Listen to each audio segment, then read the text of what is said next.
So, hello, my dear students, how are you? I hope all you are fine and doing good. So I hope आप सभी लोग अपने entrance exam की preparation काफ़ी बढ़िया ढंग से कर रहे होंगे एंड हम लोग भी आपके साथ काफ़ी हेल्प कर रहे हैं, काफ़ी मेहनत हम लोग भी कर रहे हैं आप लोग के लिए, ताकि आप लोग अपने डिज़ायर्ड यूनिवर्सिटीज़ में एडमिशन ले सकें। चाहे वो आपका DDU हो, चाहे आपका LU हो, चाहे और कोई भी यूनिवर्सिटी हो जहाँ पे भी आप एडमिशन लेना चाहते हैं, हम लोग आपके साथ काफ़ी मेहनत कर रहे हैं ताकि आप लोग अपना एडमिशन सिक्योर कर सकें। जैसा कि आप लोग देख रहे हैं, योद्धा बैच में आप लोग को हर दिन नई वीडियो मिल रही है, चाहे वो कॉन्सेप्ट को लेके हो या चाहे आपके MCQs को लेके हो। मोस्ट इंपॉर्टेंट MCQ हम लोग कर रहे हैं, जो हमारा कॉन्सेप्ट है चैप्टर को लेके उसको कवर करते चल रहे हैं साथ साथ। तो जो भी चीज़ें मैं हो सकता है आप लोगों के लिए इंपॉर्टेंट, वो सारी चीज़ें आपको प्रोवाइड कर रहा हूँ। आपकी GK की क्लास चल रही है, आपकी रीजनिंग की भी क्लास चल रही है, आपको बाकी सब्जेक्ट की भी क्लासेज मिलने वाली हैं। BCom का पूरा मैं ही देख रहा हूँ, चाहे आपका अकाउंट हो, चाहे इकोनॉमिक हो, चाहे बिजनेस हो, चाहे कोई भी अकाउंट की तीनों मेजर सब्जेक्ट मेरे अंडर हैं। तो काफ़ी मेहनत मैं अपनी तरफ से भी कर रहा हूँ, काफ़ी मेहनत हमारी टीम भी कर रही है आप लोगों के लिए, ताकि आप लोग अपना एडमिशन सिक्योर कर सके, आप लोग अच्छे मार्क्स अब सिक्योर कर सके, ताकि आपका जो आपकी डिज़ायर्ड यूनिवर्सिटी है, जो आपकी ड्रीम यूनिवर्सिटी है, आप वहाँ पे एडमिशन ले सकें। तो जैसा कि हम लोगों ने कल के वीडियो में हमारे जो चैप्टर नंबर 3 था एंड चैप्टर नंबर 4 था उसका रिवीजन किया, जो हमारा बिजनेस इन्वायरमेंट था और प्लानिंग था। आज के इस वीडियो में हम लोग आगे के chapter number 5 and chapter number 6 को रिवाइज करेंगे। जो है हमारा चैप्टर नंबर 5 है हमारा आपका ऑर्गेनाइजिंग है एंड चैप्टर नंबर 6 हमारा स्टाफिंग है। बेसिकली इस वीडियो में हम लोग दो चैप्टर को रिवाइज करेंगे, जो कि हमारा ऑर्गेनाइजिंग है एंड स्टाफिंग है। फास्ट फास्ट पार्ट सेकंड में हम लोगों ने प्लानिंग एंड बिजनेस इन्वायरमेंट को रिवाइज किया है काफ़ी अच्छी तरीके से। अगर आपने वो नहीं देखा है तो वो वीडियो पहले देख के आइए, आधे घंटे की वीडियो है, उसमें पूरा चैप्टर मैंने ईजिली आपको काफ़ी जल्दी तरीके से समझा दिया है, जिससे आप लोग को एक क्विक इंट्रो मिल जाए कि हाँ चैप्टर में एक्चुअल में है क्या, चैप्टर पढ़ना कैसे है। एंड बाद में जो हम लोगों ने MCQ वीडियो की थी उसमें भी आपको काफ़ी हद तक जो चैप्टर नहीं क्लियर हुआ होगा, जो पॉइंट वो उसमें क्लियर हो गया होगा। हर एक पॉइंट से उसमें भी क्वेश्चन मैंने उठाए थे जहाँ जहाँ से इंपॉर्टेंट थे, जो जो CUT या चाहे आपके DDU के एंट्रेंस एग्जाम में क्वेश्चन रिपीट हुए थे, वो सारे क्वेश्चन मैंने उस चैप्टर के वहाँ पे रखे थे। तो देखिए, मेहनत करने की हम लोग तो काफ़ी आप लोग के लिए मेहनत कर रहे हैं, ताकि जिससे आप लोग अपना एडमिशन सिक्योर कर सके। अब बस देखने की बात ये है कि आप लोग अपने लिए कितनी मेहनत करने को तैयार हैं। सो बातें हो गई काफ़ी ज़्यादा इस वीडियो में भी शुरू इंट्रो में। तो अब हम लोग अपने चैप्टर की तरफ बढ़ते हैं। बेसिकली हमारा चैप्टर आज कौन कौन सा है, चैप्टर 5 एंड चैप्टर 6। शाम को आपके इसके भी MCQ मिल जाएंगे, इसके भी जो मोस्ट इंपॉर्टेंट MCQ हैं जो आपके एंट्रेंस एग्जाम में आ सकते हैं, वो सारे MCQ आपको भी मिल जाएंगे। और एक बात और आपको बता दूं, कुछ बच्चे कह रहे थे कि चैप्टर सर काफ़ी जल्दी पढ़ा रहे हैं। तो देखिए क्या है कि ये चैप्टर मैं आपको पढ़ा नहीं रहा हूँ, मैं चैप्टर आपको बस रिवाइज करा रहा हूँ। चैप्टर पढ़ाने का काम वो काफ़ी पहले हो चुका है। अगर आप चैप्टर पढ़ना चाहते हैं तो यूट्यूब पे कई सारी वीडियो हैं जो आपको मिल जाएंगी।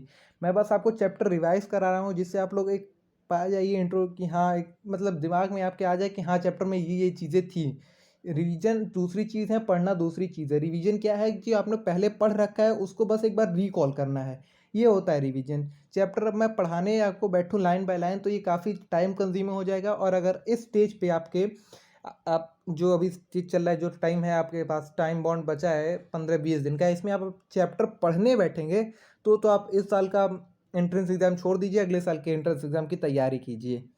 तो इस साल तो आपका बिल्कुल नहीं निकल पाएगा यदि आप आज से पढ़ने बैठेंगे। रिवाइज करना अलग चीज़ है, पढ़ना अलग चीज़ है। सो शुरू करते हैं हम अपने चैप्टर नंबर 5 को। चैप्टर नंबर 5 है हमारा ऑर्गेनाइजिंग।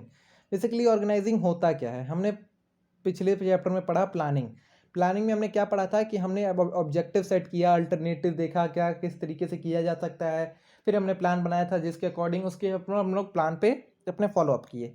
अब ऑर्गेनाइजिंग क्या है? सो ऑर्गेनाइजिंग बेसिकली क्या है, आपने प्लान बनाया, उसके हिसाब से अब आपको जो जो चीज़ें ज़रूरत पड़ेंगी वो चीज़ें लाकर आप अपने पास रखेंगे, अपने कंपनी में रखेंगे।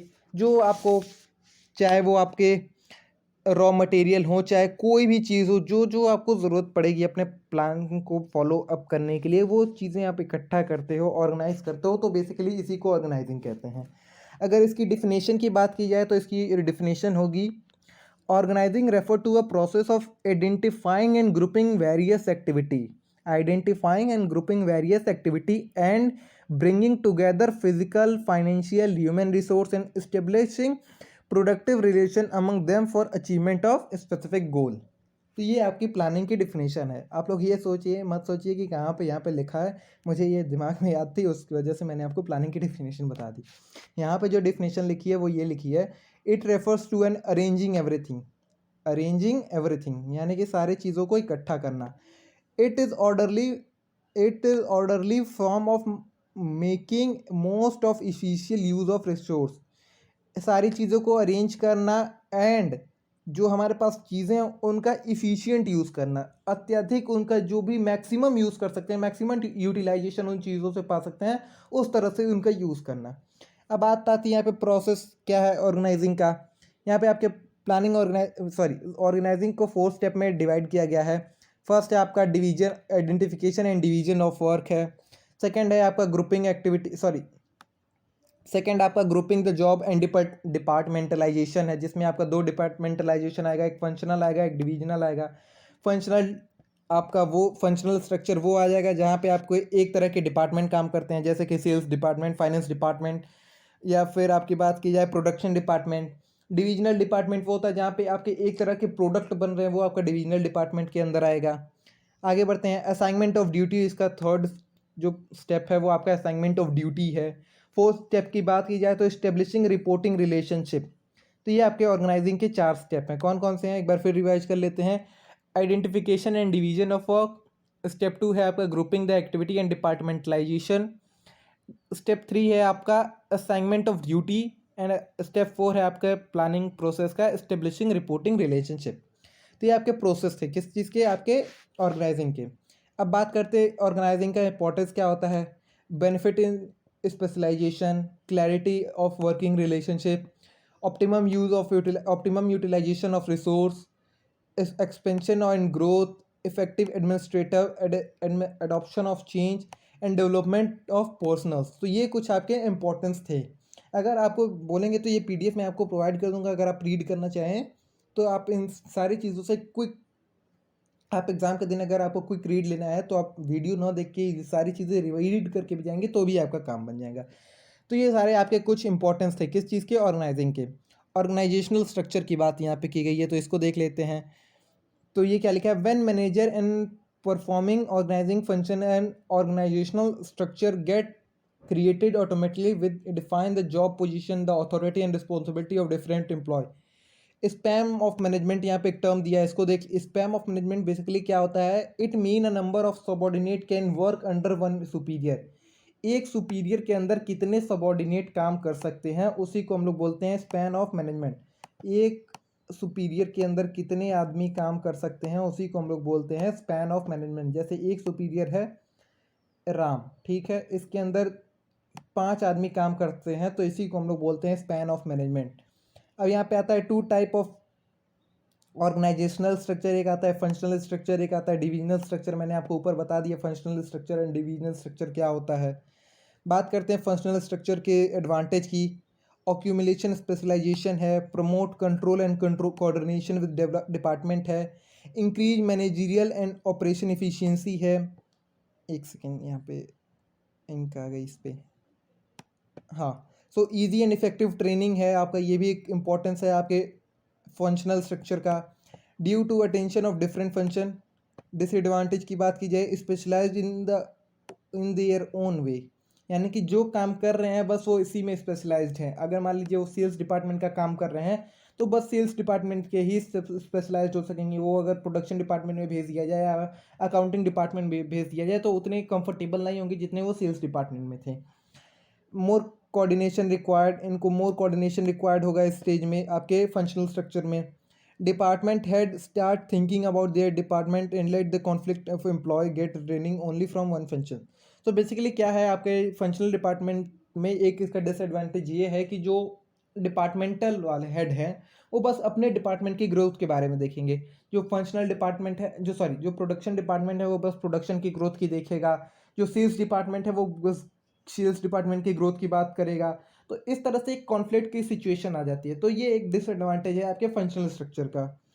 गोल not achieve, very difficult to make the department are accountable to make which account. हाँ, सो आपका अगर गोल अचीव नहीं हो रहा है तो डिपार्टमेंटल स्ट्रक्चर में, सॉरी फंक्शनल स्ट्रक्चर में ये काफ़ी डिफिकल्ट हो जाएगा। तो किसी एक किसी एक डिपार्टमेंट को अकाउंटेबल करना कि हाँ आपकी वजह से ये नहीं हो पाया, मतलब जिम्मेदारी कोई नहीं लेगा। आप बेसिकली कहने का बात ये है, काफ़ी डिपार्टमेंट है तो काफ़ी फंक्शनल स्ट्रक्चर है, काफ़ी फंक्शनल डिपार्टमेंट आपके डिवाइड किए गए हैं, तो अपने से इस पे टाल सकते हैं कि हाँ मैंने तो काम इनको दे दिया था, इन्होंने आगे नहीं बढ़ाया।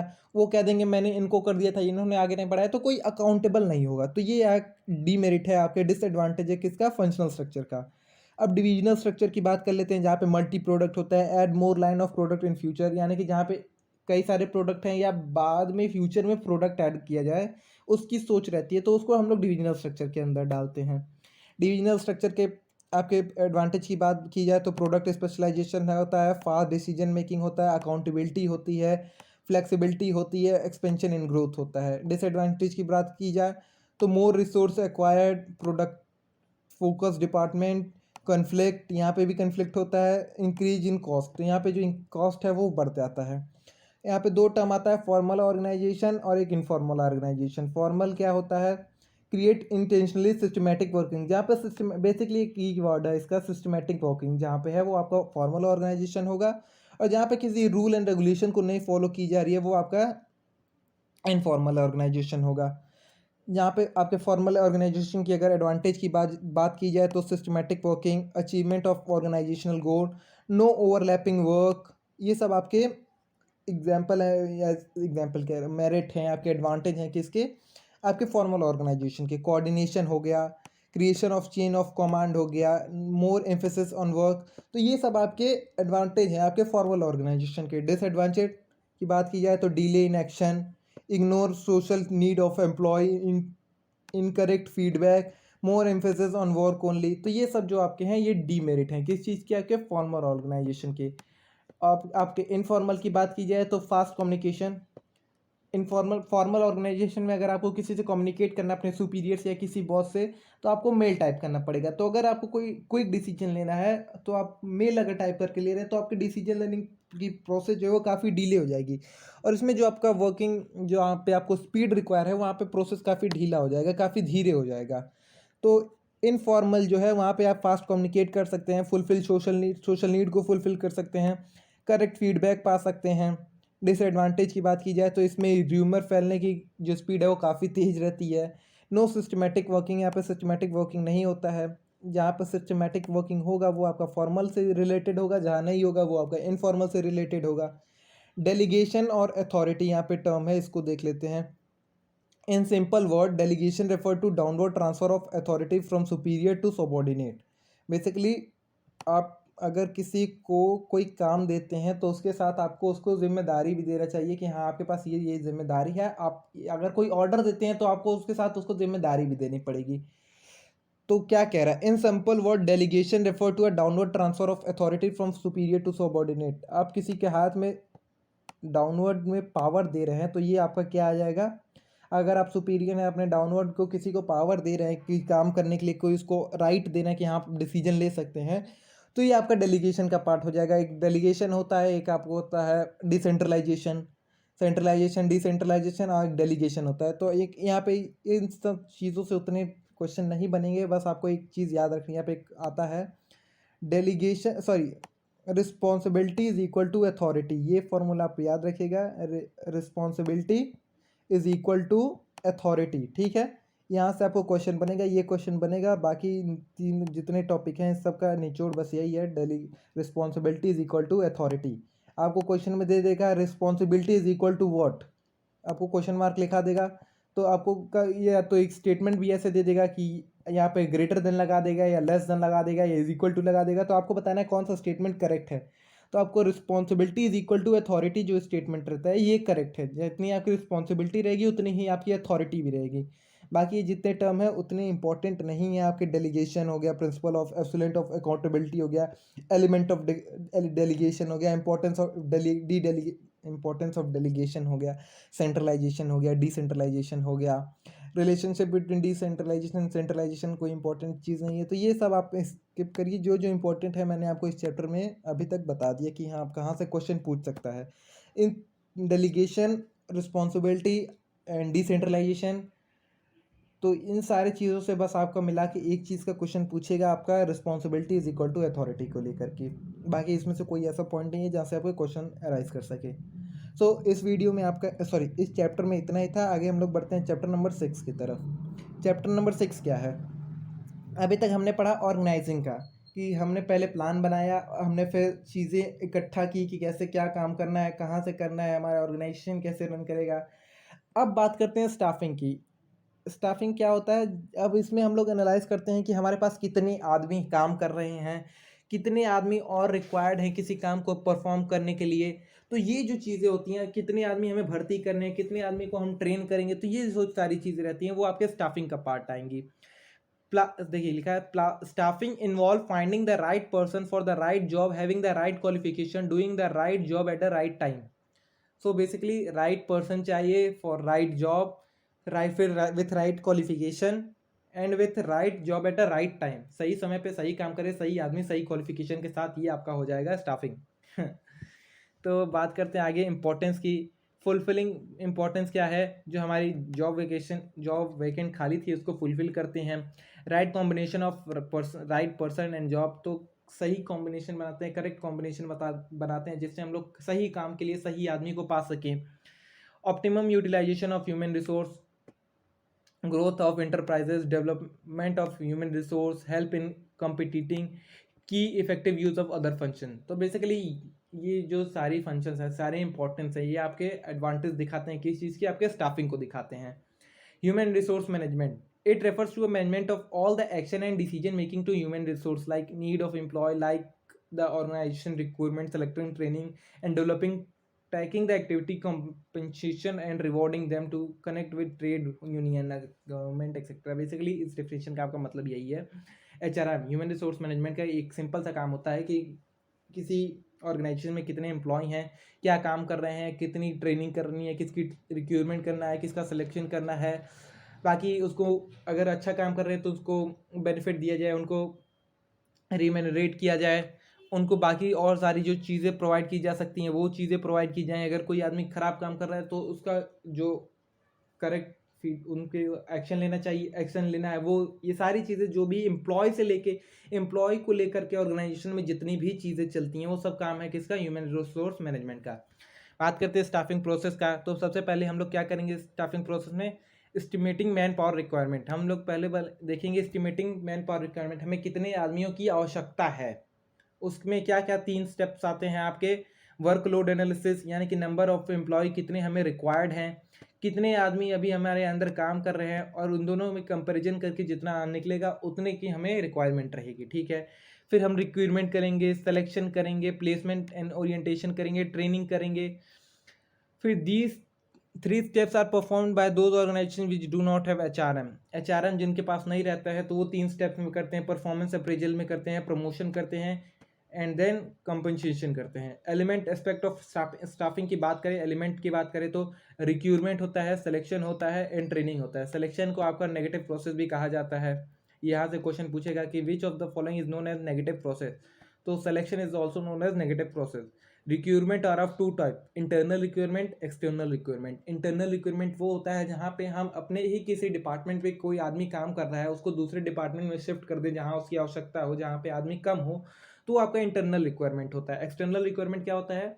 जहाँ से हम अपने फैक्ट्री या कंपनी के बाहर से आदमी को बुलाते हैं अपने यहाँ काम करने के लिए, एडवर्टाइजमेंट देते हैं कि हमारे यहाँ नौकरी है, यानी कि हमारे यहाँ पोस्ट खाली है, कोई आदमी अगर काम करना चाहता है या इच्छुक हो तो वो आके काम कर सकता है।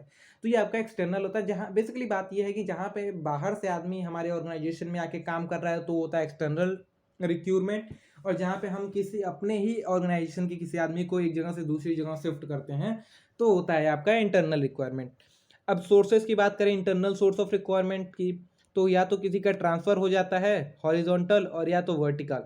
मान लीजिए यहाँ पे सेल्स डिपार्टमेंट काम कर रहा था, अब उसको अकाउंटिंग डिपार्टमेंट में काम करने के लिए भेज दिया गया, तो ये कैसे हुआ? हॉरिजॉन्टल हुआ या वर्टिकल हुआ? तो ये वर्टिकल हुआ ना, तो ये वर्टिकली जब हो रहा है तो ये आपका वर्टिकल होगा, प्रमोशन के थ्रू हो सकता है या ट्रांसफ़र के थ्रू हो सकता है। तो बेसिकली आपके जो प्रमोशनल है या हॉरिजॉन्टल है, सॉरी प्रमोशनल है या ट्रांसफ़र है, ये आपका क्या होगा? इंटरनल सोर्स ऑफ रिक्वायरमेंट है। आगे बढ़ते हैं, एक्सटर्नल एडवांटेज की बात कर लेते हैं। तो ये इकोनॉमिकल प्रोसेस है, यहाँ पे आपका जो टाइम प्रोसेस लग रहा है वो काफ़ी कम लगेगा। मोटिवेट एग्जिस्टिंग एम्प्लॉय, जो एम्प्लॉय है वो काफ़ी मोटिवेट होगा, जो साथ में काम कर रहे हैं वो काफ़ी मोटिवेट होंगे। मोटिवेट कैसे होंगे, मान लीजिए किसी का अगर कोई अच्छा काम कर रहा है तो उसका ट्रांसफ़र किया जाए या उसको ऊपर पोस्ट पे भेजा जाए, तो उसके साथ जो काम कर रहे हैं वो काफ़ी मोटिवेट होंगे कि नहीं, हम भी अच्छा काम करेंगे तो हमको भी प्रमोशन मिलेगा। तो इस वजह से जो बाकी एग्जिस्टिंग एम्प्लॉय है वो भी अच्छे काम करेंगे, ताकि अपने प्रमोशन के उस पर कि हाँ उन्हें भी प्रमोशन मिले। तो ये एक तरह से मोटिवेशन का काम करता है एग्जिस्टिंग एम्प्लॉय के बीच। Less amount spent on training, जो पहले से ऑर्गेनाइजेशन में काम कर रहा है तो उसकी ट्रेनिंग में ज़्यादा अमाउंट नहीं खर्च करना पड़ेगा। रिड्यूस एम्प्लॉय टर्नओवर को कम करेगा। Employ are familiar with the rule and regulation of the organization, तो जो एम्प्लॉय पहले से काम कर रहा है उसको अगर ऑर्गेनाइजेशन में दूसरी जगह शिफ्ट किया जाए तो ऑर्गेनाइजेशन के जो रूल एंड रेगुलेशन बने हैं उस पर वो पहले से स्टिक रहेगा, एंड उसको कोई नई चीज़ें नहीं है कि उसको सीखनी पड़ेंगी या अडॉप्ट करनी पड़ेंगी। नई चीज़ें सीखने या अडॉप्ट करने में बेसिकली ये चीज़ होता है कि रिसोर्सेज का नुकसान होता है। अब बात करें डिसएडवांटेज की, तो no new fresh idea will come. अगर हम अपने ही अंदर किसी आदमी को इस जगह से उस जगह कर दे तो हमारे कंपनी में कोई नया आइडिया नहीं आएगा। जो आदमी यहाँ काम कर रहा था वही आदमी यहाँ काम कर रहा है, जो जिस थॉट प्रोसेस से वो वहाँ काम कर रहा था उसी थॉट प्रोसेस से यहाँ पे काम करेगा। तो ऐसा इस केस में कोई नया आइडिया हमारी ऑर्गेनाइजेशन में नहीं आया। लिमिटेड चॉइस, हमारे पास लिमिटेड चॉइस रहेगी। No suitable for new organization, नई ऑर्गेनाइजेशन के लिए सुटेबल नहीं है, क्योंकि नई ऑर्गेनाइजेशन खुल रही है तो उसमें कोई एग्जिस्टिंग एम्प्लॉय नहीं होंगे। एग्जिस्टिंग एम्प्लॉय नहीं होंगे तो ट्रांसफ़र और प्रमोशन कर नहीं सकता, तो ये नई ऑर्गेनाइजेशन के लिए सूटेबल नहीं है। फ्रीक्वेंट ट्रांसफ़र में इन्वॉल्व द प्रोडक्टिविटी, तो अगर आप फ्रीक्वेंट ट्रांसफ़र करेंगे एक आदमी का इधर से उधर तो उसकी जो प्रोडक्टिविटी है वो काफ़ी कम हो जाएगी। ठीक है। External source of requirement, external source basically क्या होता है, जब हम अपने ऑर्गेनाइजेशन के बाहर से किसी आदमी को बुलाते हैं हमारे यहाँ काम करने के लिए, तो आपका एक्सटर्नल सोर्स ऑफ रिक्वायरमेंट होता है। इसके कुछ सोर्सेज की बात करें तो डायरेक्ट रिक्वायरमेंट होता है कि गेट पे नोटिस लगा दिए, ऐड दे दिए, तो वहाँ पे कोई आदमी आ गया, डायरेक्ट रिक्वायरमेंट उसकी हो गई। ठीक है। एक होता है कैजुअल कॉलर के थ्रू होता है, मीडिया एडवर्टाइजमेंट के थ्रू होता है, एम्प्लॉयमेंट एक्सचेंज के थ्रू होता है, प्लेसमेंट एजेंसी के थ्रू होता है। प्लेसमेंट एजेंसी बेसिकली क्या होता है कि अगर हमारी ऑर्गेनाइजेशन में एक जगह खाली है तो हम एक एजेंसी को जाके दे देंगे, जैसे अब jobdundo.com है या naukri.com है, तो उनको जाके दे देंगे कि हमारे यहाँ वैकेंसीज खाली हैं, किसी को अगर आप जानते हैं तो भेजिएगा। तो उस साइट पे जो जो रजिस्टर किया रहेगा अपने आप को, जो अनएम्प्लॉयड लोग रहेंगे तो उनको साइट रिकमेंड करेगी कि आप हमारे यहाँ जाके काम कर सकते हैं, तो इसको बोलते हैं प्लेसमेंट एजेंसी बोलते हैं। कैंपस रिक्रूटमेंट होता है, अलग अलग कॉलेज में जाके कंपनियां जाती हैं वहाँ पे बच्चों को रिक्रूट करने के लिए। रिकमेंडेशन फ्रॉम प्रेजेंट एम्प्लॉय, तो अगर प्रेजेंट एम्प्लॉय काम कर रहा है तो उसके रिकमेंडेशन पे भी लोगों को हायर किया जाता है कि हाँ, कई लोग एडवाइस देते हैं कि हमारे दोस्त हैं या हमारे रिश्तेदार हैं वो काम करना चाहते हैं, तो उनके रिकमेंडेशन पे भी कई बार भर्ती की जाती है। लेबर कॉन्ट्रैक्टर, इसके बेसिस पे भी लेबर कॉन्ट्रैक्टर, जैसे मैंने आपको बताया जो काम आपका प्लेसमेंट एजेंसी का रहता है वही आपका लेबर कॉन्ट्रैक्टर का भी रहता है। वहाँ पे भी लेबर जाते हैं, अपने आप को रजिस्टर करते हैं, तो लेबर कॉन्ट्रैक्टर कंपनी से कांटेक्ट करके जो अगर जितने आदमियों की आवश्यकता रहती है वो भेजते हैं। बात करते हैं एडवांटेज की, तो फ्रेश टैलेंट आता है हमारे ऑर्गेनाइजेशन के अंदर। वाइड चॉइस रहती है, हमारे पास काफ़ी ज़्यादा चॉइस रहेगी जिसमें से हम बेस्ट को सेलेक्ट कर सकें। जब देखिए ऑर्गेनाइजेशन के अंदर आपके 100 आदमी काम कर रहे हैं तो आपके पास 100 ही आदमी की चॉइस रहेगी चूज़ करने के लिए कि आपको जो भी चूज़ करना है 100 के अंदर ही चूज़ करना है। लेकिन जब आप बाहर से करते हैं, एक्सटर्नल सोर्स से करते हैं, तो आपके पास वाइड रेंज ऑफ ऑप्शंस रहते हैं, आपको कई सारे ऑप्शंस मिल जाते हैं बेस्ट चूज़ करने के लिए। तो आपको क्वालिफाइड पर्सनल भी मिल जाएंगे, लेटेस्ट टेक्नोलॉजी नॉलेज वाले लोग भी मिल जाएंगे, कॉम्परेटिव स्प्रिट भी मिलेगी। डिसएडवांटेज की बात की जाए तो एग्जिस्टिंग एम्प्लॉय मोरल डाउन, जो एग्जिस्टिंग एम्प्लॉय हैं उनको जिस तरह जैसे इंटरनल सोर्स आपका मोटिवेशन का काम कर रहा था, एक्सटर्नल सोर्स उनके लिए किस तरह का काम करेगा, डीमोटिवेशन का, यानी कि उनका मोरल डाउन हो जाएगा। एक्सपेंसिव होगा आपका, जो अगर आप बाहर से रिक्रूटमेंट कर रहे हैं तो ये काफ़ी एक्सपेंसिव होगा। क्यों होगा, क्योंकि जो बाहर से एक्सपेंस इसलिए होगा क्योंकि जो आप ऐड दे रहे हैं उसका भी खर्चा होगा। नया आदमी जाएगा तो उसके ट्रेनिंग में जो आपका पैसा खर्च होना है तो वो तो होगा ही, और ट्रेनिंग जब आप कराएंगे तो आपका एक तरह से इफिशिएंट यूज़ नहीं हो पाएगा आपके जो रिसोर्सेस हैं। टाइम कंज्यूमिंग है, काफ़ी टाइम कंज्यूमिंग प्रोसेस है, उसको ट्रेनिंग देना, फिर उसको काम पे लगाना, पहले सिलेक्शन करना, एडवर्टाइजमेंट देना, सिलेक्शन करना, फिर ट्रेनिंग देना, देन आफ्टर वो काम पे आ पाएगा। तो ये काफ़ी टाइम कंज्यूमिंग प्रोसेस है। Expenditure on training and orientation, तो आपका ट्रेनिंग देने ओरिएंटेशन कराने में भी काफ़ी पैसा खर्च हो जाएगा न्यू एम्प्लॉय के. New employee may be not adjusted with the rule of regulation and of organization. It may increase turnover. It mean turnover increase. So जो नया आदमी आएगा वो आपके जो पुरानी ऑर्गेनाइजेशन के रूल एंड रेगुलेशन है उससे फॉलोवर्ड नहीं रहेगा, उसको काफ़ी दिक्कत होगी चीज़ों को अडॉप्ट करने की. जो रूल एंड रेगुलेशन आपकी कंपनी के रहेंगे उसको अडॉप्ट करने में उसे काफ़ी दिक्कतें आएंगी. अब बात करते हैं सिलेक्शन क्या है. It mean selecting the most suitable candidate for vacant job. किसी एक जॉब के लिए जो मोस्ट सूटेबल कैंडिडेट है उसको सेलेक्ट करना ही सिलेक्शन प्रोसेस होता है. सिलेक्शन प्रोसेस क्या होता है. प्रिलिमिनरी स्क्रीनिंग है, इसके अंदर rejected unqualified and misfit candidate को रिजेक्ट कर दिया जाता है. सिलेक्शन टेस्ट होगा, यहाँ पे सिलेक्शन टेस्ट किस बेसिस पे होगा. आपका इंटेलिजेंस टेस्ट किया जाएगा, एप्टीट्यूड टेस्ट किया जाएगा, पर्सनैलिटी टेस्ट किया जाएगा, ट्रेड टेस्ट किया जाएगा, आपका इंटरेस्ट टेस्ट किया जाएगा कि आप कंपनी में इंटरेस्ट है काम करने का या नहीं है. तो ये कई सारे स्टेप्स रहते हैं आपका सिलेक्शन टेस्ट को लेने के. बाद में बात करते हैं एम्प्लॉयमेंट इंटरव्यू होगा. आपका इंटरव्यू होगा, आपकी कंपनी में आपका इंटरव्यू लिया जाएगा, जो टॉप मैनेजर्स रहेंगे और आपका इंटरव्यू लेंगे. फिर आपका checking reference with and background, आपके बैकग्राउंड को चेक किया जाएगा, सिलेक्शन डिसीजन दिया जाएगा, मेडिकल एग्जामिनेशन होगा आपका. तो कई सारे प्रोसेस हैं जो आपके सिलेक्शन प्रोसेस के अंडर आते हैं. जॉब ऑफर होगा, फिर आपका कॉन्ट्रैक्ट होगा एज अ एम्प्लॉय. तो ये सारे आपके स्टेप्स हैं किस चीज़ के, आपके सिलेक्शन प्रोसेस के. बात करते हैं आगे आपके ट्रेनिंग के. सो it is a process of teaching basic skill and new and old employees so they can effectively perform the job. Training आपके नए एम्प्लॉय के लिए भी होता है और पुराने एम्प्लॉय के लिए होता है. क्यों होता है, ताकि वो जो काम कर रहे हैं इफ़िशियंट वे से करें और जो रिसोर्सेज का वो यूज़ कर रहे हैं वो इफेक्टिवली यूज़ कर सके और उसका मैक्सिमम आउटपुट निकाल सके जो भी रिसोर्स वो यूज़ कर रहे हैं.